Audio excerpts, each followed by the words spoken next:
Something sinister is creeping through the forests of Tasmania. What we saw was both disgusting and spectacular.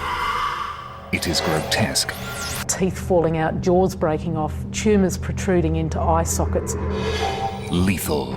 There must have been tens of thousands of devils dying in absolute misery. And without precedent.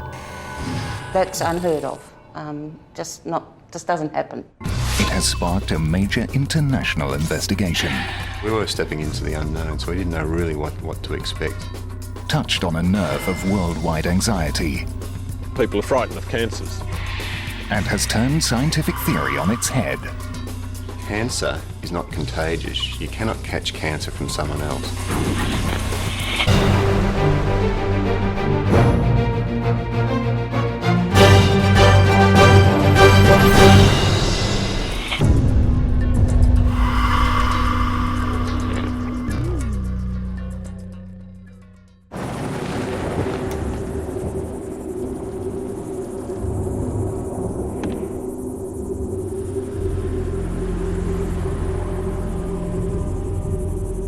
One evening in 1996.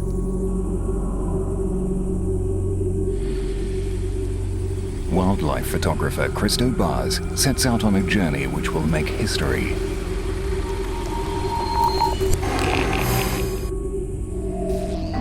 He travels across the Australian state of Tasmania, an island the size of West Virginia, heading for an isolated forest in Mount William National Park.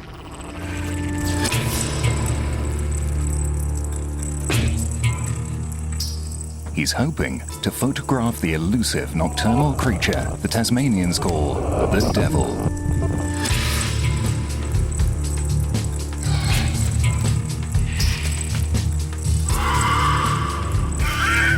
He lays his bait.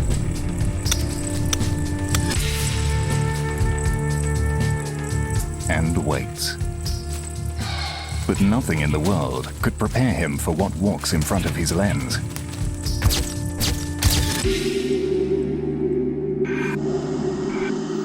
What he photographs looks like something out of a horror film. Suddenly, another grossly distorted Tasmanian devil emerges from the dark. And then another. What is happening in the forest of Tasmania? What is creating these disfigurements?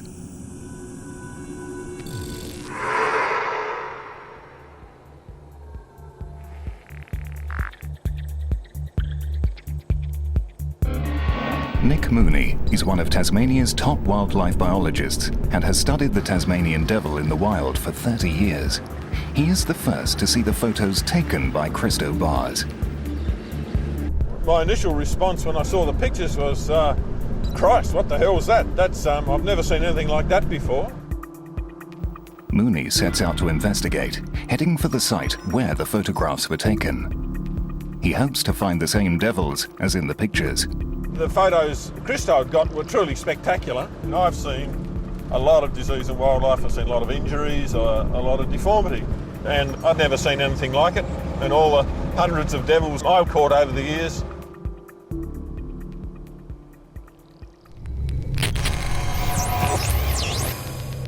This is where the disfigured devils were last seen. Mooney's given himself 3 nights to find them. I would have expected over the 3 nights I trapped with 20 traps to catch at least 15 different devils. Tasmanian devils live within a fixed home range. They're carnivorous scavengers and have an acute sense of smell, detecting dead meat from over a mile away, so they're usually easily attracted to bait. But this trip is different. The days were very quiet compared to a normal trapping trip. In the end, I'd only caught 3 or 4 different individuals instead of the 14 or 15 I was expecting to catch. And none of the devils he does catch show any sign of abnormality. I came back several times over the next few months, but much the same happened, and it seemed obvious to me there were certainly a lot less devils there than had been in the past. Why are there so few devils? Where are all the disfigured devils? Mooney only has the photographs to help him try and work out what's going on. His first hunch is some kind of chemical poisoning. There's a couple of chemicals that are misused to kill devils. We know there's a potential for very dangerous chemicals to produce a mutation of some sort. But Mooney leaves Mount William with no answers. He has no proof. For 3 years, there are no further sightings of disfigured devils. Until 1999. A zoologist, Dr. Menna Jones, travels to Little Swanport, 140 miles from where the photographs were taken.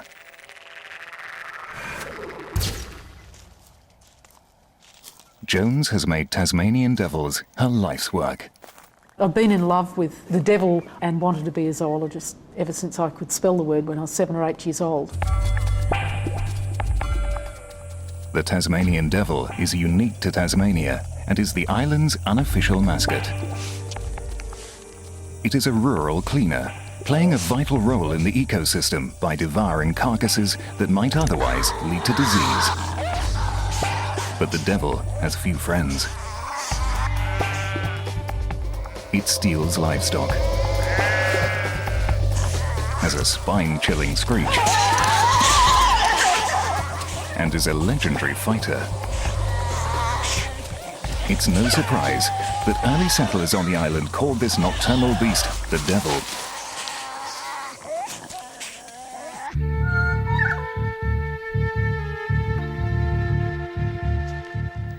Jones makes regular field trips, researching devil behavior and their population patterns.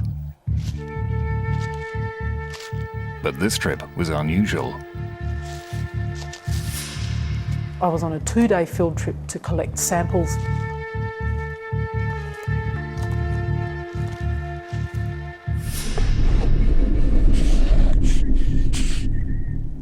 The first animal I got, I thought, oh, that's a strange looking lump.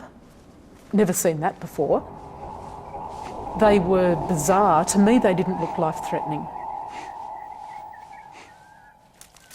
As Jones continues along her trap line, she finds more and more devils with these bizarre growths. By the end of that day, I caught 8 devils with these lumps. They were just a couple of centimetres to 8 centimetres across. They were big, some of them were just a bit ulcerated, but they weren't really horrible. And it was just lodged in the back of my mind as an isolated incident that was weird. It's not until 2 years later, in a different location, that Jones realises there could be something more serious going on. 2001, Freycinet Peninsula, 80 kilometres from Little Swanport. Menna Jones is on another field trip researching devil behaviour. I was out there by myself for 2 days, and it was a very long trap line going into quite a remote area. And I wanted to catch 40 devils in 2 or 3 days. I detected these 3 cases up the very northern end, and they were horrific. These devils are covered with devastating injuries. Teeth falling out, jaws breaking off, tumours protruding into eye sockets. One of them we euthanased on humanitarian grounds. He had a 12 to 14 centimetre diameter tumour that was completely open and raw flesh, and it was just horrific. What or who could have caused such injury? Jones sends the euthanized devil to the lab.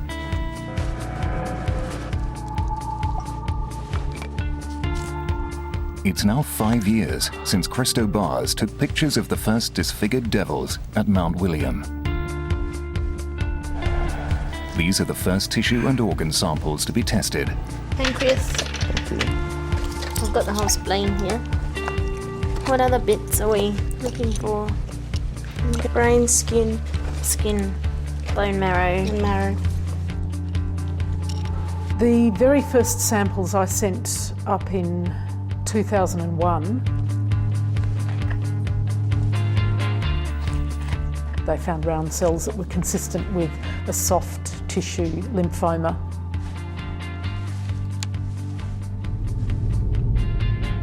Soft tissue cancer.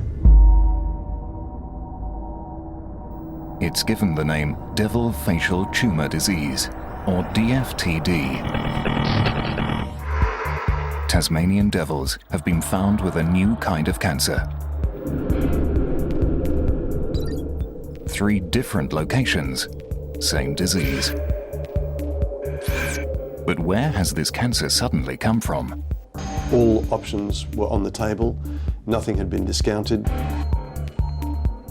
Nobody knew whether this was a cancer that had arisen due to some chemical toxin in the environment, through radiation, through a virus, or what it was.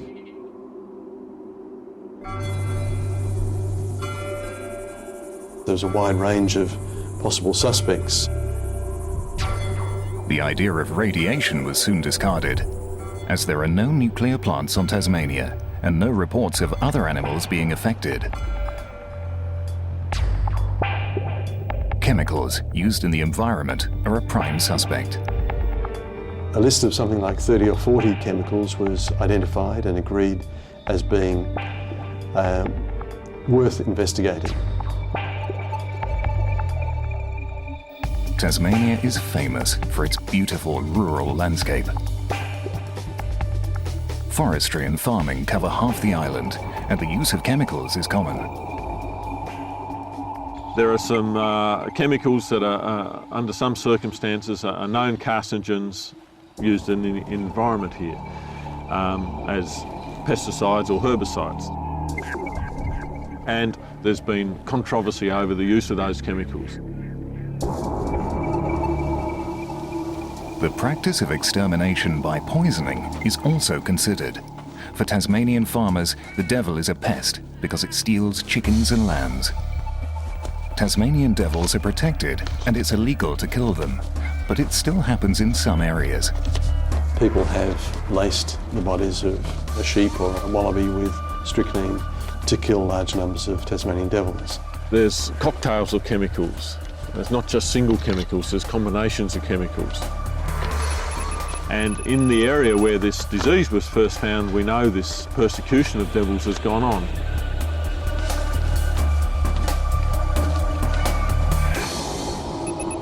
But the area where the disease was last found is a national park. The nearest farm is too far away for illegal devil poisoning to be the cause.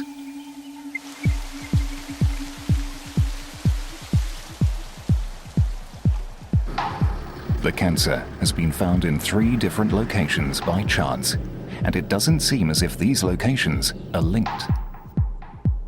I was increasingly worried at how we managed to find this disease here and there by chance. No one knows if this disease has affected devils in other parts of Tasmania. In mid-2003, Nick Mooney decides it's time to act. Over the next few months, Mooney surveys tens of thousands of square miles and sets hundreds of traps. He begins to receive information from the public. People were starting to phone in and say, oh, I saw a sick devil, or I saw a devil and it's dead on the side of the road at such and such a place. And we found this disease in all sorts of places and rapidly started filling out the map. The survey reveals the disease has spread over a third of Tasmania. The survey also shows that the cancer is unlikely to be caused by chemicals, as it is found in areas where no chemicals are used in the environment. The only common factor in every situation was that there were Tasmanian devils there, and it seemed that the disease was just spreading inexorably where there were Tasmanian devils. This is serious. What is it? We've got to find out fast and we've got to try and do something about it. Nick Mooney's survey alerts Tasmania to the serious danger faced by its most iconic species. 7 years after the first photographs of mutant devils were taken, the Tasmanian devil hits the headlines. Interest can almost explode overnight, and that's really what happened. Suddenly there was more interest in devils. And that quite quickly moved into politicians making decisions, the government producing money, and there we have our project off and running. In 2003, the Tasmanian government launches an official investigation and the Save the Devil project is born. By the stage we get funding is now more than 7 years after the first discovery. Immediately, a crack team is recruited to solve the mystery of the devil facial tumour disease. We started to choose monitoring sites, get staff on, start the diagnostic work in the animal health labs. It got ramped up rapidly. There's a sense of enormous urgency to all this. We can't get everything done fast enough and we feel as though we're running out of time.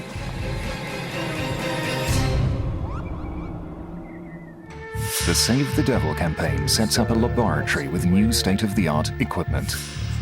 4 tumours were found, or at least 3. And a team of experts are brought in to solve the mystery of this new strain of cancer.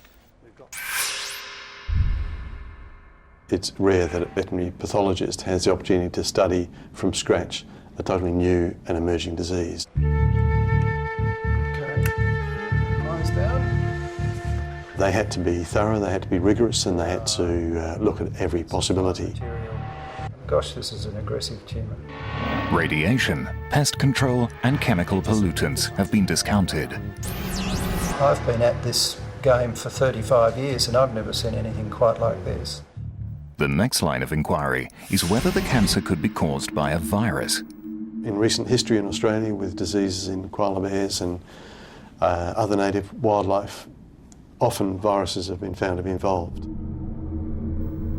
A virus is an infective agent whose genetic material invades cells, whereas cancer begins with the mutation of a cell's own genetic material. There is no such thing as a cancer virus, but viruses have been known to cause mutations in cells to make them more likely to become cancerous. Immunologist Dr. Greg Woods decides to test the devil's immune system, the body's first line of defence against something like a virus. For these tumours to grow, you suspect that there must be something wrong with their immune system. Often when cancer develops, it's escaped our immune response. The Tasmanian devil, we don't understand much about their immune response. So we were stepping into the unknown, so we didn't know really what to expect. So everything was new. Did an autopsy to make sure they had all the immune organs. On the shoulder blades. Lymph nodes, spleen, and they had these organs in normal numbers. So they had the apparatus to induce an immune response. Take a bit of kidney. Going in the big pot. The other important thing that we did was to do blood smears, just to make sure the devil has got all the normal immune cells present in his blood. That's a good colour.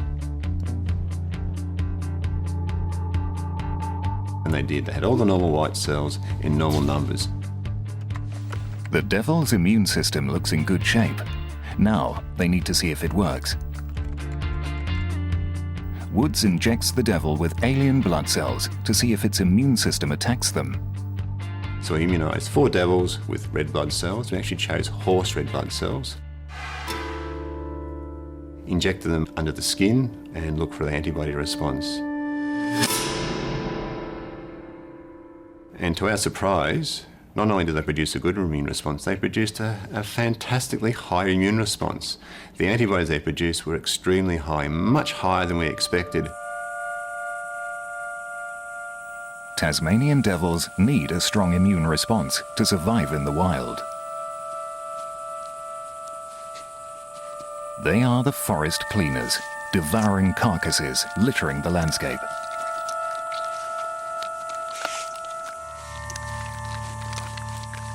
A strong immune system indicates the disease is unlikely to be a virus. But if their immune system is so strong, how are all the devils getting this cancer at the same time? We then had to sort of explain, why does this tumour get transplanted from animal to animal? This shouldn't happen.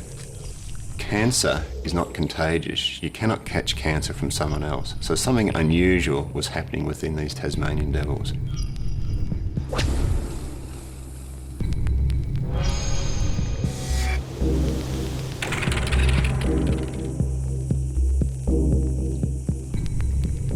Tasmania's Save the Devil campaign hits a roadblock.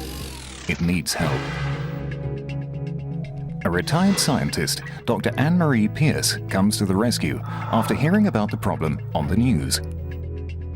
My first reaction was I was devastated, horrified, upset, distressed, and felt an incredible amount of sympathy for these animals. And I thought, I can help with this. So I rang them up and told them that I was just the very person they needed. And so they made me a job. Pierce has unique qualifications. Not only is she a specialist in human cancer, she is also a zoologist with a history of studying Tasmanian devils. It was serendipity. It was as though my whole life had just been getting me ready for this one thing. And I'm pretty old, so that's a lot of getting ready.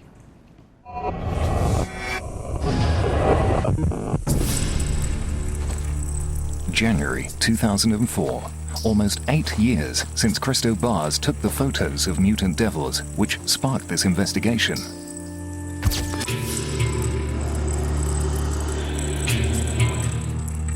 Three years since the discovery of a new kind of cancer.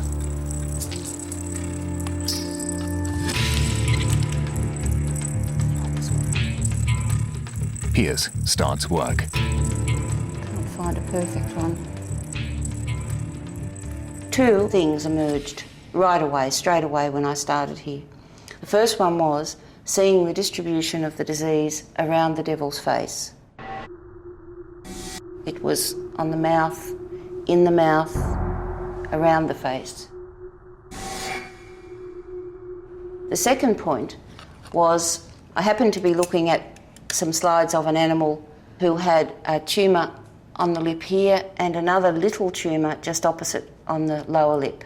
It looked very much like this tumour had caused that tumour, if you like.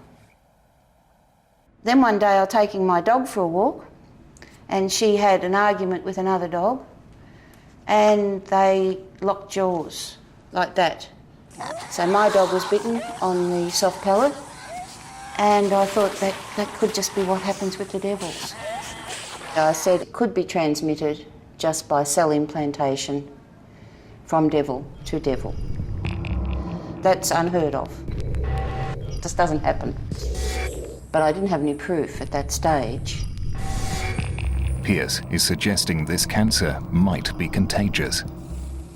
I think when Anne-Marie first talked about that possibility, for many people it was a ludicrous idea.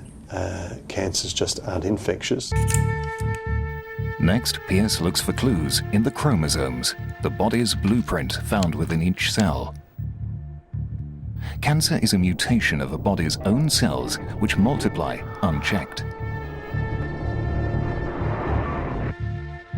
So cancer chromosomes should be identical to its host's chromosomes. Here we go, that's not too bad. When I finally got to look at the chromosomes in the cancer, I found that they were the same in every animal I looked at. Come on. It was almost as if these tumour cells were clones of the same cell. Pierce's theory has no scientific precedent. Other people were sceptical. There were people who didn't quite understand what I was saying. Some sort of blob there that's sort of, Pierce had to be 100% certain. Oh, look, I spent days. In the original case, I had to look at so many to convince myself that it was right. The proof comes when she examines the chromosomes of a devil named after the famous Tasmanian Errol Flynn. We called him Errol. We like famous Tasmanians to be the namesakes for our devils. Errol is an unusual devil. Let's have a look at that under high power. Chromosomes usually come in matching pairs, but one of Errol's chromosomes is abnormal. In other words, Errol had been born with one chromosome that wasn't right. Ah, that's a good one. So this is Errol's chromosomes. His 2 chromosomes 5 didn't match. One of them looked normal, the other one looked abnormal. So when you put them together, they didn't match up. They should always match up. According to known scientific theory, Errol's damaged chromosome should be present in his cancer. But when we looked at his cancer, this is what his cancer chromosomes look like. Very nasty. Lo and behold, it was exactly the same as everyone else's cancer. So that damaged or unusual chromosome wasn't in the cancer. If Errol's damaged chromosome is not in his cancer, then his cancer could not be a mutation of his own cells. Now that meant that there is no way his tissues could have produced that cancer. So therefore, he had caught the cancer from somebody else. That was the proof, the final proof, that it was a contagious cancer. It was the only explanation for what we were finding in the chromosomes. There was nothing else that could have caused what we were seeing. Pearce makes history. This is really the very first occasion where there is a very malignant cancer transmitted between animals that is life-threatening, and it does kill the devils.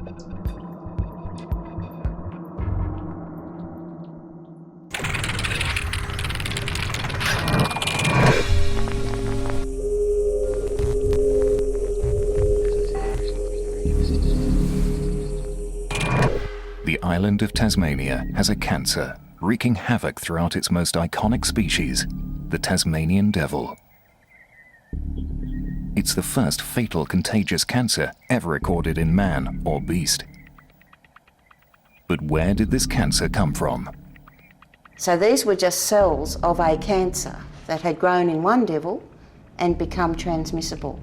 So even though the devil probably died many, many years ago, its cancer was still going in other devils. The devil which originally had this cancer is now dead and has probably taken the secret of how it got it to its grave. Perhaps there's a chemical that's causing this, but it's also likely that we'll never know. We don't know the reasons for most human cancers. We know how the cancer operates, but we don't actually know what caused it. Whenever it was, and whichever it was, this devil has left a terrible legacy, and the implications of its cancer are extremely disturbing. There are 3 possible outcomes from these transformations that are happening to it. The first one is that it could become less lethal. The second outcome is nasty. It could transform into a disease that is even worse. The third possible outcome is even worse. It could transform into something which would be capable of jumping from the devil into other species. Now that would be a very bad outcome indeed. The first task is to work out how the cancer is transmitted from devil to devil.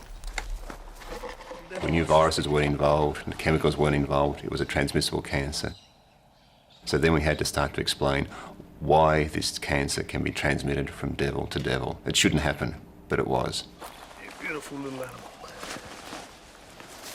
Is it something to do with their behaviour, or could it be hereditary? Is this disease handed on from mother to young?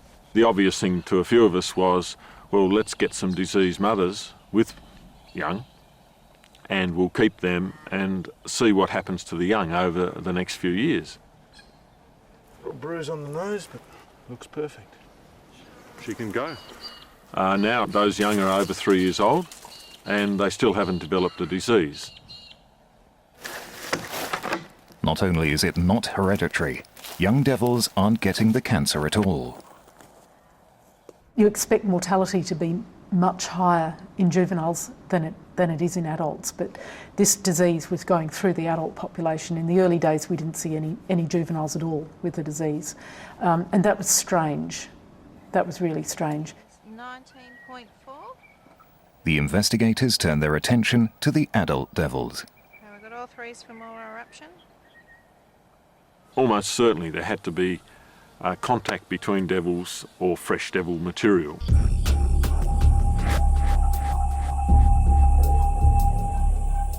Full-grown Tasmanian devils are famous fighters.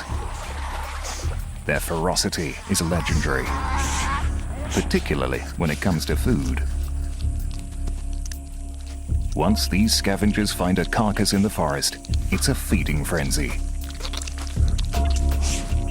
They've got absolutely disgusting table manners, and what they'll do is they'll fight over carcasses. Pound for pound, Tasmanian devils have the most powerful bite in the world, designed for ripping open carcasses and crushing bones. We've watched them fighting at carcasses, and if you've got a devil with a tumour in it, he's got this target, and it's called a big red open ulcerating tumour.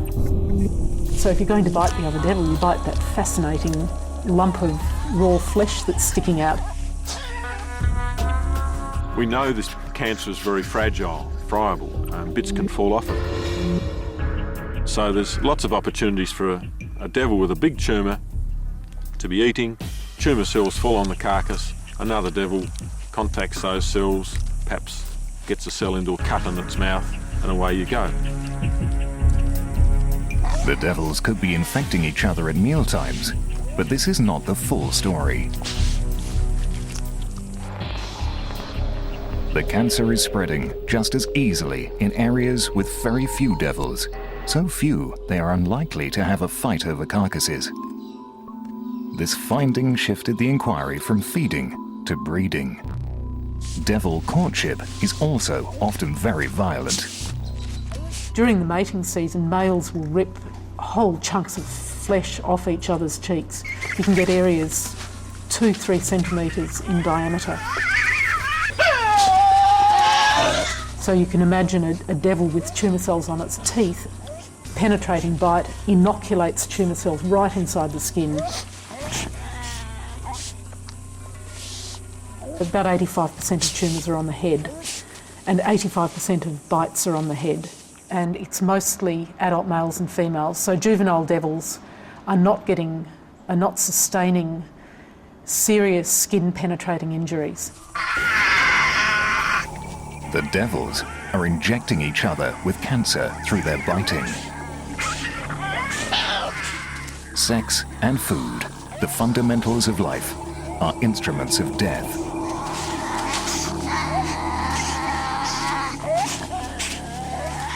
Once the devil is infected, it's got the disease and it can't get rid of it, and it will die from the disease within 12 months, usually within 3 months.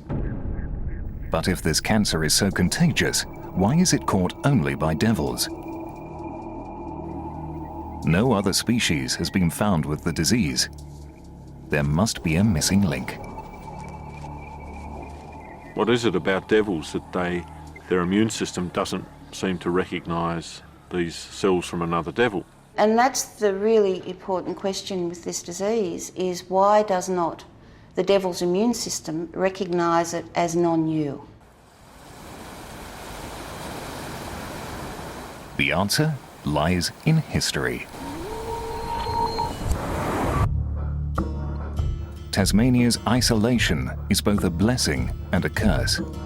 On the Australian mainland, the devil is believed to have been wiped out by dingoes over 400 years ago.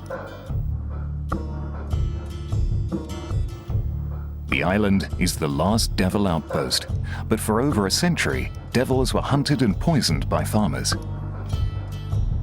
Most Tasmanians had a very poor attitude to devils. Most Tasmanians couldn't care less if they died out. Not a very positive attitude at all. By the 1930s, their numbers had fallen to a dangerously low level, and killing devils was outlawed in 1941.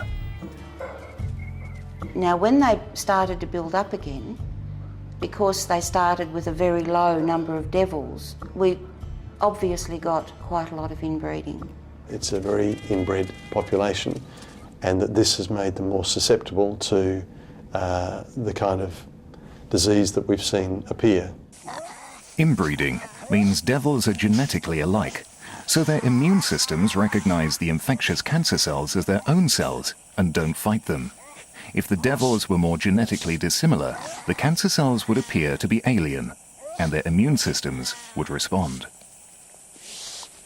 Most of the devils here are very closely related, so the wrong disease can go right through the population, and that's what we're seeing. It's like having an invader into an army who's wearing the same uniform, just invades quite easily. It's not detected.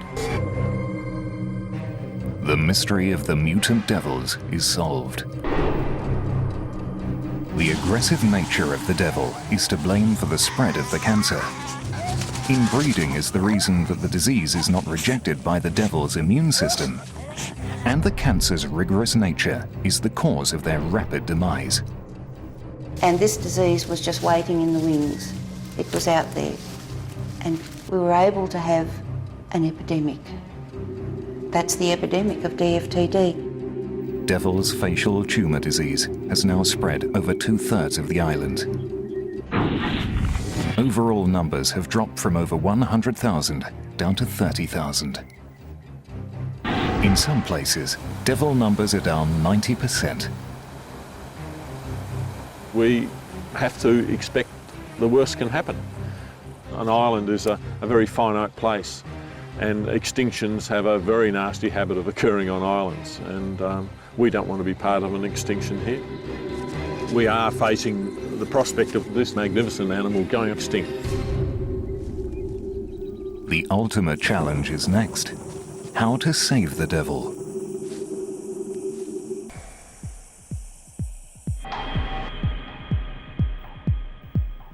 The investigators have solved the mystery of devil's facial tumour disease. They have made history discovering the world's first contagious fatal cancer. But the case is far from closed. There's a great public expectation that, given all the interest, we'll find a cure for this or something, but we always remind people of how many cures do we know for human cancers. The devil's future is in the balance.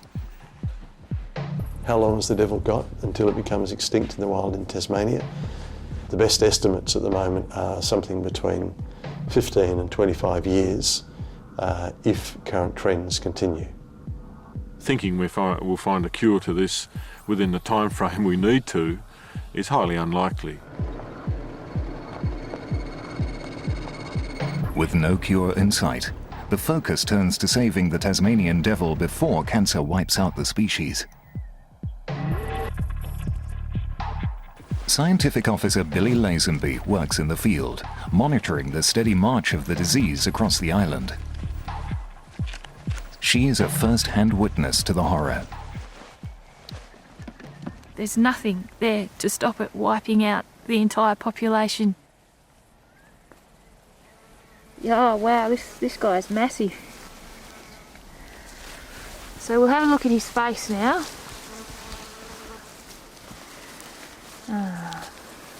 Doesn't look too good. If we have a close look in here and lift the lip up, we can actually see that the tumour is ulcerated and open. It's quite horrific, the impact that this disease has on populations. We're probably not going to get some fantastic cure just dropped from the sky overnight. The guy's a little bit apprehensive to leave his sack. So the devils that we observe with the disease, within 3 to 5 months of showing the first tiny initial little signs, they will have disappeared from the population. So the end is always the same.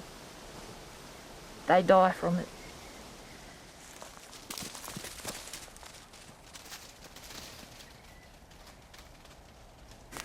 I'd like to say it's good to release a devil, but unfortunately I don't think his prospects are that good, so we'll see how he goes.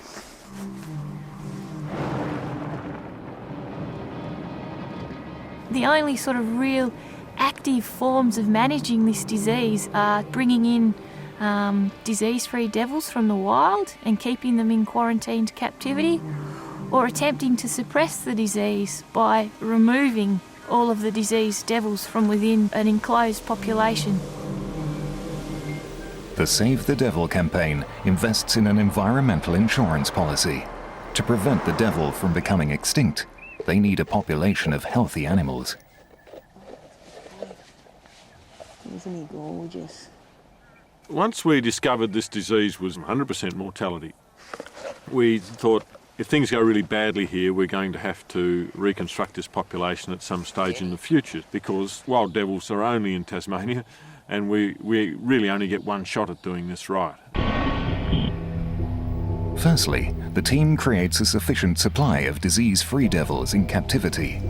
Seemingly healthy devils are put in quarantine for 2 years to ensure they don't develop the disease. Then they're sent out of the danger zone and into secure places, such as zoos on mainland Australia.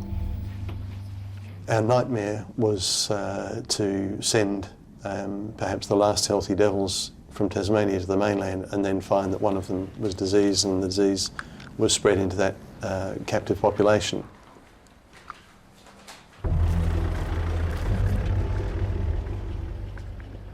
But no one wants to see the last Tasmanian devils behind bars in a zoo.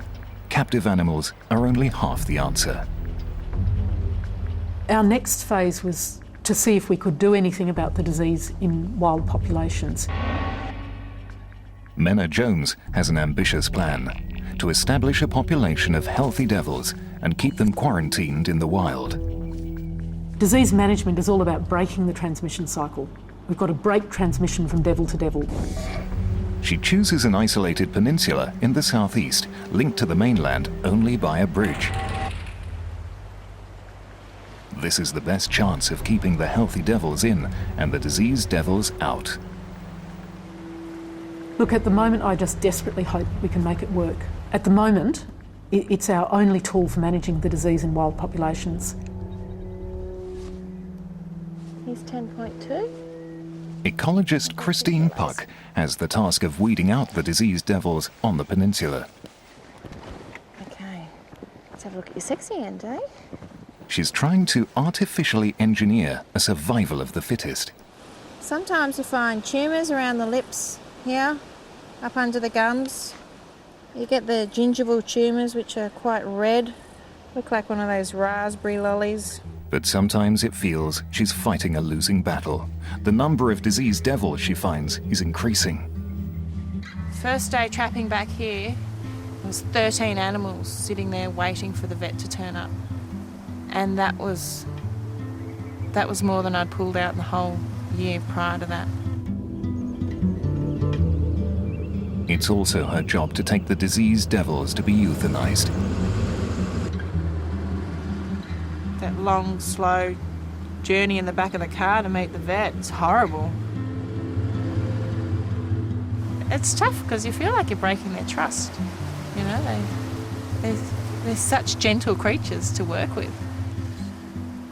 I'll die anyway, you know, it's a mercy killing, I suppose. The quarantine programs are desperate last measures, and there are no guarantees. This disease, I believe, could cause extinction of the species because there is a certain point in a population of any animals where if it gets below that, it can't recover.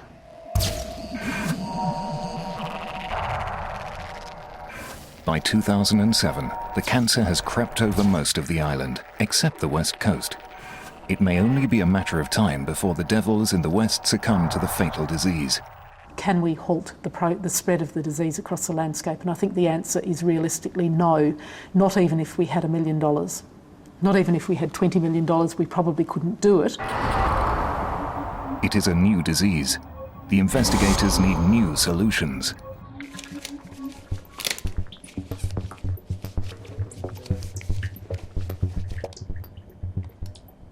(2007), immunologist Greg Woods begins a new line of inquiry. If the reason the cancer can jump between devils is their genetic similarity, he needs to find a devil with a genetic difference. And what was discovered was that the devils within the eastern half of Tasmania, their genes involved in the immune response are very, very similar, whereas in the western half, they're slightly different. Woods takes a healthy devil born in quarantine from the western half of the island and calls him Cedric. He injects Cedric with devil facial tumour disease cells to see how his immune system reacts. Okay, that's done.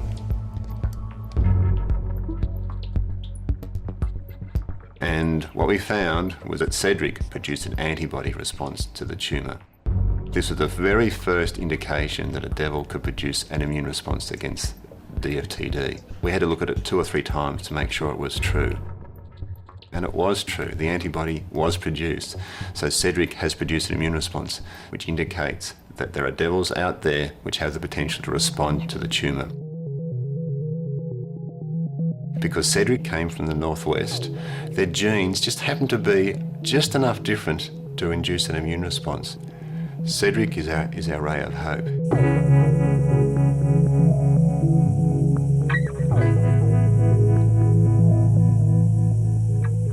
In 1996, a photograph changes the course of history. 10 years later, a scientist reveals that the Tasmanian devils have the world's first fatal transmissible cancer. Over that decade, the Tasmanian devil population has been decimated. The future of the species is in the balance.